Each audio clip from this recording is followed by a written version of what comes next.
그럼 이제 본인의 건강한 미래를 위해서 그냥 거르는 타선을 타시고 안녕하십니까 닥터 롱키입니다. 자, 결혼할 때 이제 걸러야 되는 남자, 제가 이제 남자 입장에서 본 결과 한 3-4가지로 풀렸습니다. 그 중에 하나인 오늘 갈등입니다. 갈등. 남녀가 교제를 하다 보면은 필연적으로 갈등이 생기기 마련입니다. 그죠? 갈등이나 문제 없이 오래도록 지속되는 커플은 없어요. 저희 커플은 갈등이 없는데요. 아니, 그렇다면 진짜 로또 맞을 확률로 그 이성을 만났다던가 한쪽에서 그 티 안 내고 이갈면서 이해하려고 노력하고 있을 확률이 굉장히 농후합니다. 무조건 있을 수밖에 없어요. 30년 동안 감옥에서 버틴 그 넬슨 만델라도 감옥에서 나오자마자 이혼한 거 보면은 남녀 관계가 굉장히 힘들다는 걸 알 수가 있지요. 어쨌든 이 커플의 영원한 숙제는 이 갈등이 생겼을 때 현명한 방향으로 이렇게 서로 간에 노력을 하는 게 아닌가 싶습니다. 여기서 중요한 거는 서로예요. 서로. 이제 어떤 남자를 걸러야 되냐, 이렇게 갈등이 생겼을 때 일방적으로 여자에게만 문제가 있다고 말하는 남자, 혹은 이렇게 갈등이 일어났을 때 대화를 통해서 해결하려고 하지 않고 마음 내키지 않는 이 분위기만 모면하려고 참거나 쌓아두거나 그냥 넘기는 남자들이 있으면 한번 이걸 생각 한번 해보셔야 돼요. 자, 먼저 뭐 갈등이 생겼을 때 이제 일방적으로 여자에게만 책임이 있다, 문제가 있다라고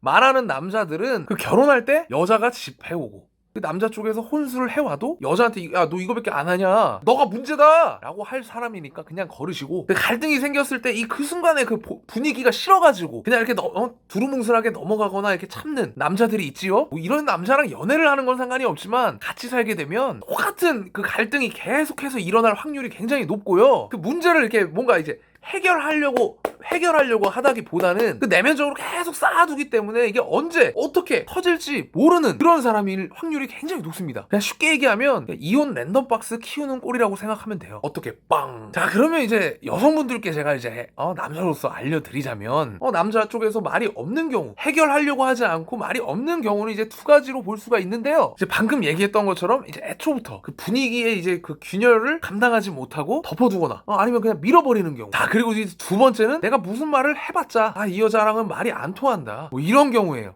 이제 그 첫 번째 같은 경우에 남자들을 만나고 있다 그러면 그 관계 개선을 위해서 좀 이렇게 속마음을 끌어낼 수 있게 좀 이렇게 설득을 해보면은 이제 관계 개선의 여지는 충분히 있고요. 근데 이렇게도 했는데 안 된다, 근데 천성적으로 그런 남자들이 있더라고요. 안 된다, 그럼 이제 본인의 건강한 미래를 위해서 그냥 거르는 타선을 타시고, 이 2번째 같은 경우에는 이제 관계에서 요단강 건너기 바로 직전이라고 생각하시면 됩니다. 이거는 진짜로 끝까지 갔을 때 그때 나오는 현상이거든요. 자, 이런 경우에는 남자들이 어차피 얘기를 해봤자 안 통한다 라고 마음 먹은 거는 이제 여성분들도 그 본인한테 내 행동이나 뭐 말이 뭐 그 남자를 좀 이제 석연치 않게 한 게 있었나? 라는 생각을 한번 해보시는 게 좋습니다. 관계라는 건 이제 음악 밴드 같은 거라서 한쪽이 뭐 예를 들어서 이제 한 사람이 아무리 노력한다고 한들 다른 사람이 따라와 주질 않으면 밴드는 해체할 수밖에 없어요. 같이 노력해야 돼요. 자, 어쨌든 오늘 제가 말씀드린 건 이제 갈등이 있을 때 해결하려고 하지 않고 일방적으로 너에게 문제가 있다 라고 하는 사람이랑, 2번째, 자, 그 순간을